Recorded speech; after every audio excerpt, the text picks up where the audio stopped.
Hi guys, my name is Jennifer. I'm going to make a quick tutorial on how to design and set up to make the cheer bows that I have posted about. You can see them here and on my screen. And really quickly, I'm going to walk you through and answer questions about what products I use, what software I'm using, all of that. That's not to say that it's the only way that works, that you can't use different products, different software. I'm not endorsed by anybody or receiving any kind of promotional credit or anything. I'm just strictly telling you for information purposes what I used so that if that's helpful to you, you have that information. Um, so here on screen, I have listed the supplies that you're going to need. Before I jump into that, I will tell you up front, I am printing on an Epson 7710. I'm using Cosmos ink. I am printing on Tex Print R sublimation paper. I'm fairly new to sublimation, and these were actually some of my first projects, and I really had fun making them.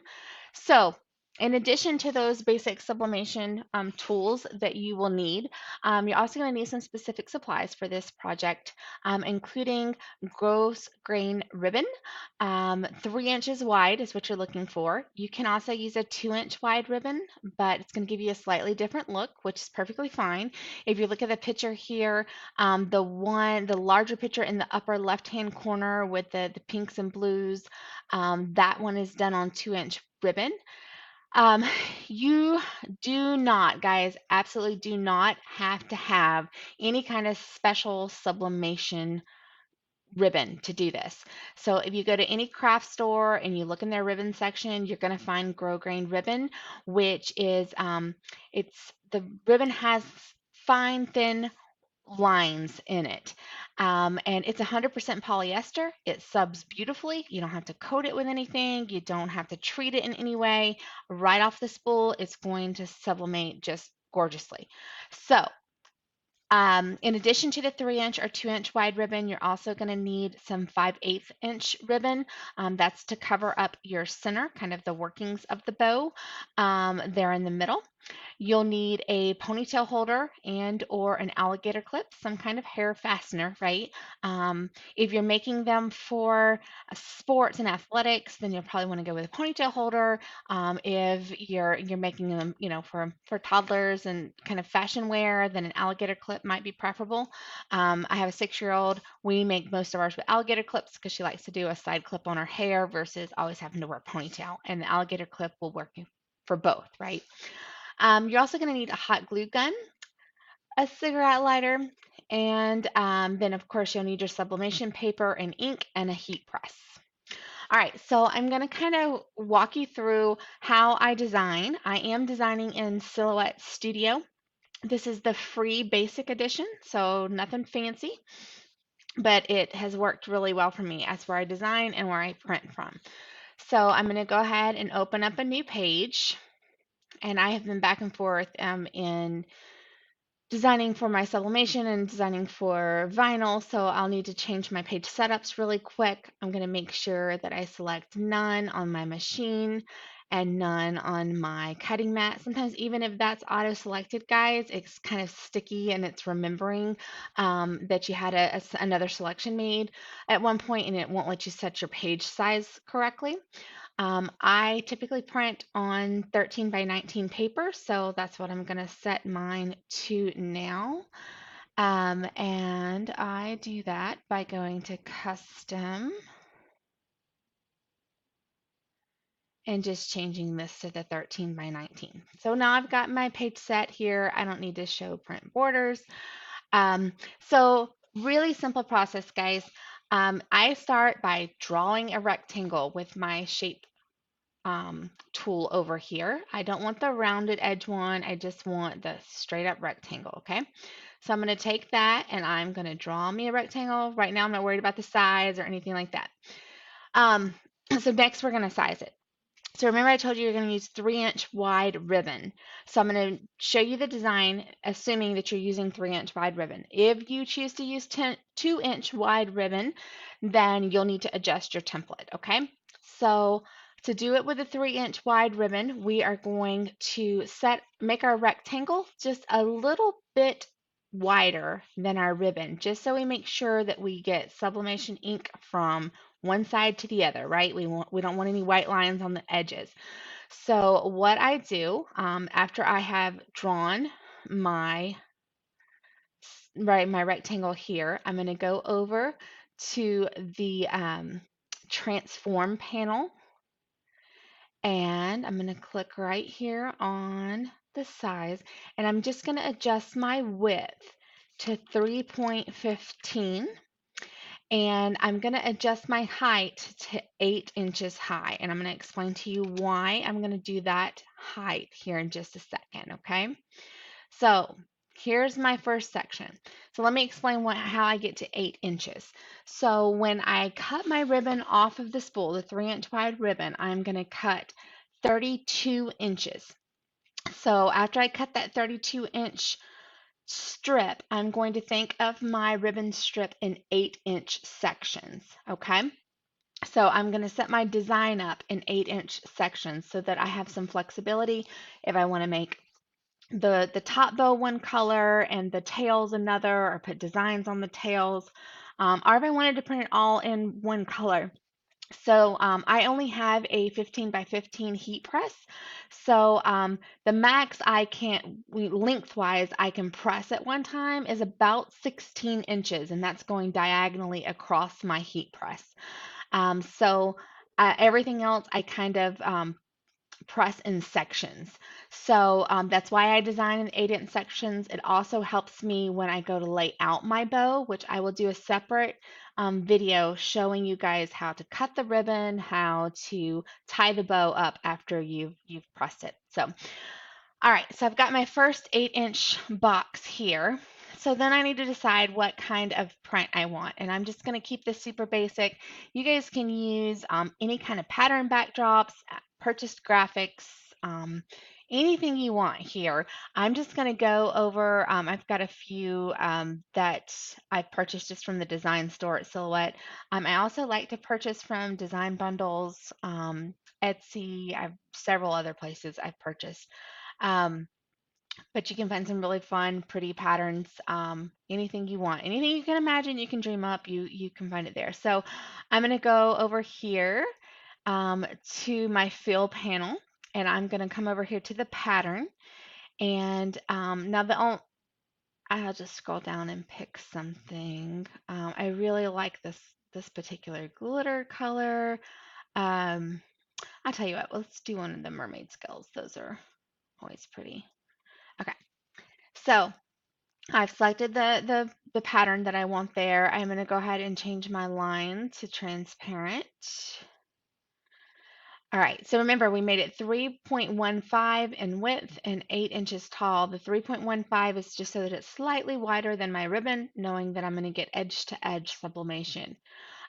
So typically you can get super fancy. You can make the loop on one side one color and the loop on the other one another color, however you'd like to do that, or you can keep it. Well, let's go ahead and do that so that you guys can see. I'm just going to copy and paste my, now here's my trick. So I'm going to zoom in just a little bit so you can see this. I like to leave just the faintest little white line right here. And the reason why I do that is that gives me a nice crisp middle point without having to line my edges up and fold it in half or measure it out when I go to apply it to my ribbon. So that little faint white line I know I've got 8 inches on either side of it. And you won't see it in the finished product because that's going to be where everything is gathered up. So it's no harm, no foul, and it makes the process just a little bit easier. So let me go ahead and change the pattern here for this second one. So this means that one of my loops is going to be mermaid scale, and then the other loop, maybe I'll make my favorite glitter color. So I'm going to select that. Okay, so that's all set up. Now you can do more 8-inch by 3.15 rectangles if you want your tails to have a color on them.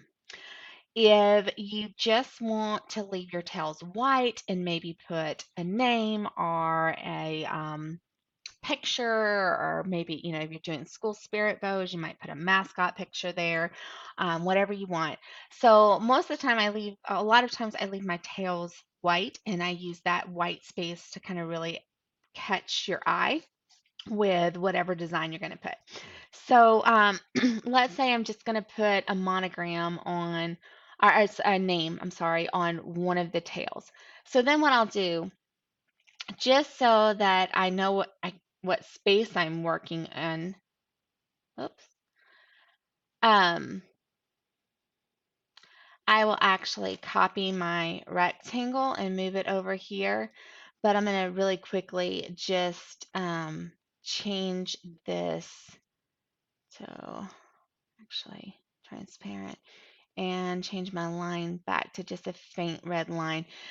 Really, I'm just using it for size perspective here, guys, so that I know that my tail is going to be that 8-inch section, right? So it kind of helps me to size my image in, if that makes sense. I will tell you, you do not want an image on your tail that takes up the full 8 inches.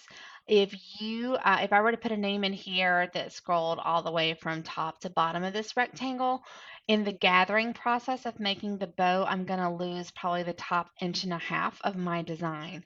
Maybe even more, like the top half of my design. So what I have found is that an image on the tail should be between 3 and 4 inches to get a full display. So of course you want to keep it within your 3-inch width of your ribbon, but you also want to keep it in height between 3 and 4 inches. So let's just go ahead and add a name. And guys, I know I am not the sharpest tool in the shed when it comes to working in silhouette. I know people who can work circles around me, so um, bear with me while I do this. So I'm just going to choose a font, and I'm going to type my baby's name here. And really quickly, I'm just going to weld this. Oh, sorry. I'm going to weld this. And then I'm going to go over and I'll fill it with that same pretty glitter color that we made one of our loopers. And I want to make my outline transparent. Now you can pick a color for your outline too, guys, if you want. I think it looks cleaner with a transparent line. So here you can see that my based on the font size I'd picked, this made a 3.238 long, which that length is pretty okay. I might stretch it out just a little bit to go up. Yeah, I think I'll go about right there. So um, you don't want to go much more than like 4.5. I promise you, you will lose some of them. I did one that was like 6 inches and one that was like 7 inches long, and I lost part of the name when I gathered the bow up. So round 4 is about as tall as I would go in my design. So really quickly, I'm going to go back to my transform panel, and I'm just going to rotate this really quickly so it's lengthwise. And for sizing, here. Now, I tell you, when you press it on the ribbon, you're actually going to want to press about up 1 inch, just because in the last step of making the ribbon, we're going to cut the little V, um, so that you get those pretty little pointed tails. And if you put your design way down here, which of course it doesn't matter where I place it here, right? um, then I would, I'd lose part of my design. So, there's a name. I could put that over there. And maybe on the other side of, I want to put some kind of picture. So I'm just going to quickly grab something from my library. Let me find something mermaid. Okay, so maybe I'll just grab something quickly. I'll grab this little phrase here. And let's do it in, let me just color it really quickly. Oops. So I'll put it in. I use the scales. Sometimes I like the way that turns out and sometimes not. So actually, let's just stick and keep it simple. I'll keep it on the glitter because sometimes the scales makes it hard to read. And again, I'm going to make my outline transparent, and then I'm going to go over to my transform. And oh, before I transform it, let's get it to the size we want. So, oh, actually, we're not gonna transform this. So we're gonna keep it at this. It really doesn't matter if we flipped it or not, right? I probably will flip it at the end just for design space. Um, all right, so right now it's 7.577 wide and 3.984 tall. I know that I need it much, much smaller than that. So if I shrink this down, I'm going to go as close to 3 as I can. Of course, I don't have to do it this way. I could come over here and adjust it like that, but sometimes it's just easier to eyeball it and drag it around. Okay, so I'm going to leave it there. So I got a 2.9. Let's see if I can get it just a little bit bigger.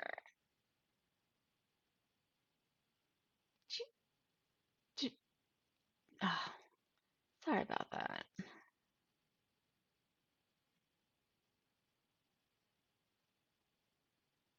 All right, so I'm going to leave it just like that. And then here, I'm going to pull this up.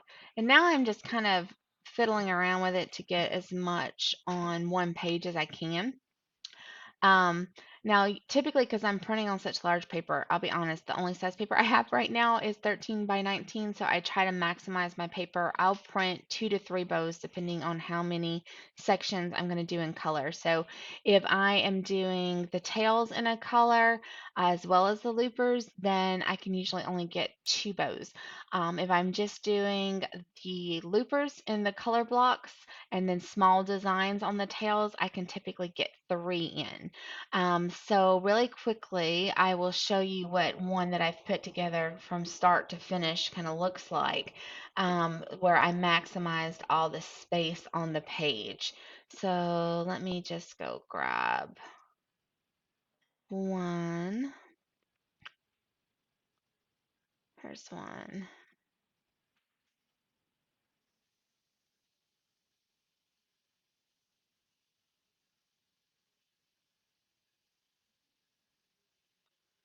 Okay, so this one you can tell I was doing 2 different bows. Here are both of my loopers here. And then these are my tail images, okay?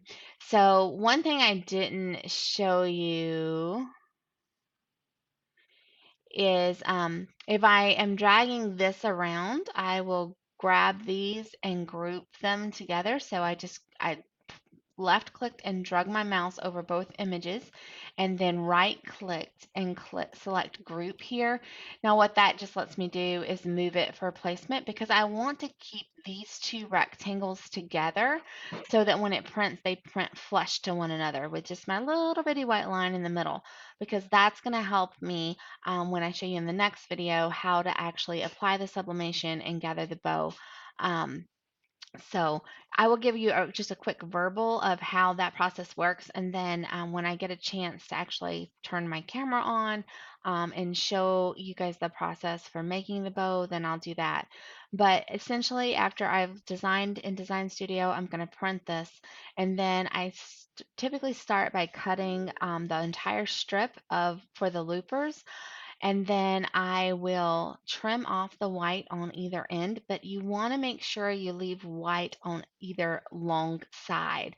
That's going to help with blowout if you have, and taping things down if you have a little bit of white surface around your rectangles there.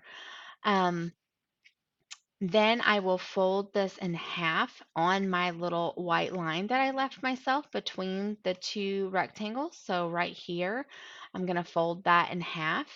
And then I'm going to take my 32-inch ribbon and fold it in half and give myself a nice crease in the middle. And on that crease, I'm gonna lay that crease down directly on this tiny white line, and then I'm gonna tape it up. I'm gonna tape my sublimation paper to the ribbon. And then when I press, I'll press that section first. So I've got both of my loopers designed and pressed there. And then I will trim out my tail designs and tape those down on the opposite side of the ends. And that opposite side is important. That's why it's going to be more helpful for you guys to see a visual of how to lay it out, press it, and then actually construct the bow.